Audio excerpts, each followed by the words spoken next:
Et à part l'élargissement des produits et des actions pilotes dans les différents produits, il y a encore une série de produits, les produits forestiers, comme on a parlé des oranges, il y a vraiment beaucoup. Et on peut se référer même à la pêche, parce que vous savez, il y a cette tendance maintenant partout, même en Italie, on a rassemblé, en Tunisie c'est déjà fait ceci, mais chez nous en Italie par exemple, le ministère avant était différent, maintenant on va mettre ensemble l'agriculture et la pêche, parce que la nourriture c'est une seule chose, il faut s'en occuper très sérieusement d'un côté, comment dire, unitaire. Et l'Observatoire, je disais, voudrait lancer même des actions qui puissent aider les jeunes.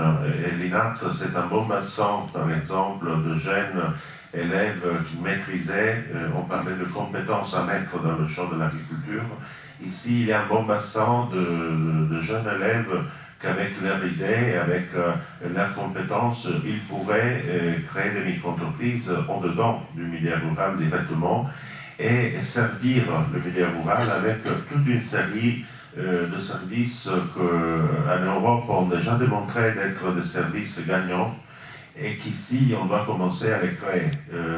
Je fais seulement quelques exemples, mais on peut vraiment trouver toute une série d'exemples pour améliorer la qualité de vie en milieu rural. Nous avons des exemples gagnants de fermes didactiques, fermes sociales, fermes thérapeutiques. Il y a l'hypothérapie, la thérapie du cheval, qui sert pour ceux qui ont souffert un choc, par exemple, mais il y en a toute une autre série. Mais il y a aussi les agri-crèches, les agri-hospices, il y a les agro-énergies qui peuvent rendre indépendantes les entreprises agricoles du point de vue énergétique. Là, il y a toute une série d'activités. Les énergies renouvelables sont au cœur même de la conduite d'une exploitation.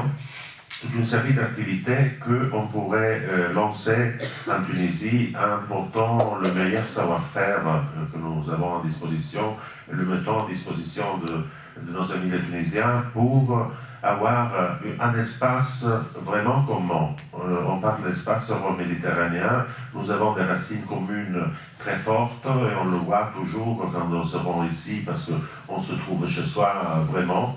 Et alors, le chemin, c'est long à accomplir, mais avec des instruments comme l'Observatoire, je pense qu'on pourra créer ce futur commun ensemble, en partageant toujours plus. Et c'est pour ça qu'aujourd'hui, même si nous ne sommes pas des centaines de personnes, je remercie toutes les institutions, les directions générales qui sont venues du ministère de l'Agriculture, les syndicats, l'UTAP, le SINAGRI, qui sont présentes.